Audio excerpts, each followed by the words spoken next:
السلام علیکم ورحمۃ اللہ وبرکاتہ۔ میرے محترم ناظرین، آج جس ٹاپک کو میں آپ کے سامنے ذکر کروں گا وہ ہے زکوٰۃ کے حوالے سے، یعنی زکوٰۃ کے فائدے اور زکوٰۃ کے ثواب۔ زکوٰۃ جو ہے یہ اسلام کا ایک بنیادی رکن ہے، اور سن 2 ہجری میں یعنی ہجرت کے دوسرے سال یہ فرض ہوئی زکوٰۃ، اور ایک قول کے مطابق قرآن پاک میں 32 یعنی 32 مقامات پر نماز اور زکوٰۃ کا ایک ساتھ ذکر آیا ہے۔ جیسے پہلے پارے کے اندر میں بھی ہے وَأَقِيمُوا الصَّلَاةَ وَآتُوا الزَّكَاةَ وَارْكَعُوا مَعَ الرَّاكِعِينَ، یعنی نماز قائم رکھو، زکوٰۃ دو اور رکوع کرنے والوں کے ساتھ رکوع کرو۔ تو اور زکوٰۃ اسلام کا پل ہے، حدیث پاک میں ہے، اور ایک اور حدیث پاک میں ہے کہ اللہ تبارک و تعالیٰ نے اسلام میں 4 چیزیں فرض کی۔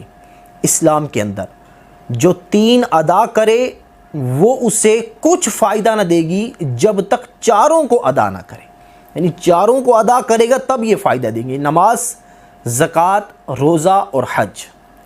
اور زکوٰۃ کیا چیز ہے؟ یعنی زکوٰۃ سے مراد شریعت کے مقرر کردہ، شریعت نے جو ایک طے کیا ہے مال، اس مال کے ایک حصے کو اللہ تبارک و تعالیٰ کے لیے کسی مسلمان مستحق فقیر کو مالک بنا دینا، اس مال کا اس کو دے دینا، جو ہاشمی بھی نہ ہو اور نہ ہی کسی ہاشمی کا آزاد کردہ غلام ہو، اس کو مالک بنانا اور اس مال سے وہ اپنا نفع بالکل جدا کر لے، اس کو زکوٰۃ کہا جاتا ہے۔ اور زکوٰۃ دینا یہ فرض ہے۔ اس زکوٰۃ کا انکار کرنے والا کافر ہے، اور اس زکوٰۃ کو ادا کرنے میں تاخیر کرنے والا یہ گناہگار ہے۔ زکوٰۃ دینے کا ثواب اور اس کے فائدے: مثلا زکوٰۃ دینا یہ جنت میں لے جانے والا کام ہے۔ زکوٰۃ دینا تقوی کی علامت ہے۔ زکوٰۃ دینے سے ایمان کی مٹھاس ملتی ہے اور ایمان مکمل ہوتا ہے۔ جیسے نبی پاک علیہ السلام نے فرمایا کہ تمہارے اسلام کا کمپلیٹ ہونا یہ ہے کہ اپنے مال کی زکوٰۃ دو، اور جو 3 کام کرے، حدیث پاک کے اندر ہے، وہ ایمان کی مٹھاس کو اس کو ملے گی، لذت ملے گی۔ ان میں سے ایک خوش دلی کے ساتھ زکوٰۃ دینا بھی ہے۔ اور زکوٰۃ دینا یہ صدیقین یعنی اولیاء کرام کی سب سے اعلیٰ قسم جو ہوتی ہے، وہاں تک پہنچنے کا ذریعہ زکوٰۃ دینا بھی ہے۔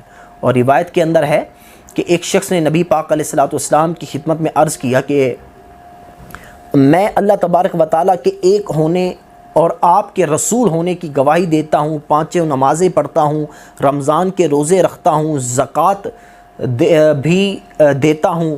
تو میرے آقا علیہ السلام نے فرمایا کہ جس سے اس حالت پر موت آئے کہ یہ سب کام کرتا ہے، وہ صدیقین اور شہداء میں سے ہوگا۔ اور زکوٰۃ دینا کامیابی پانے کا بھی ذریعہ ہے، اور زکوٰۃ دینے سے مال بھی پاک ہوتا ہے۔ زکوٰۃ دینے سے مال کی حفاظت بھی ہوتی ہے، حدیث پاک کے اندر ہے۔ اور زکوٰۃ دینے سے مال بڑھتا بھی ہے۔ زکوٰۃ دینے سے غریبوں کی دعائیں بھی ملتی ہیں۔ زکوٰۃ دینے سے بخل یعنی کنجوسی اور لالچ بھی ختم ہوتا ہے۔ زکوٰۃ دینے سے معاشی بحران بھی ختم ہوتا ہے، غریبوں کی مدد بھی ہوتی ہے، مسلمانوں کے اندر بھائی چارہ بھی مضبوط ہوتا ہے، اور معاشرے میں اجتماعیت کو فروغ یعنی ترقی ملتی ہے۔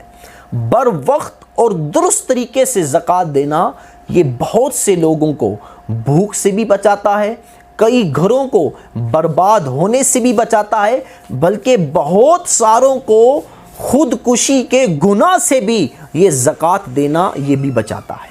تو یہ زکوٰۃ کے کتنے فائدے بھی ہیں اور زکوٰۃ کے ثواب بھی ہیں۔ تو ہمیں چاہیے کہ ہم بھی جن کی مال کی زکوٰۃ بنتی ہے وہ ضروری طور پر اپنے مال کا کسی مفتی صاحب سے حساب لگوا کر زکوٰۃ ضرور اس کی ادا کریں۔ السلام علیکم ورحمۃ اللہ وبرکاتہ۔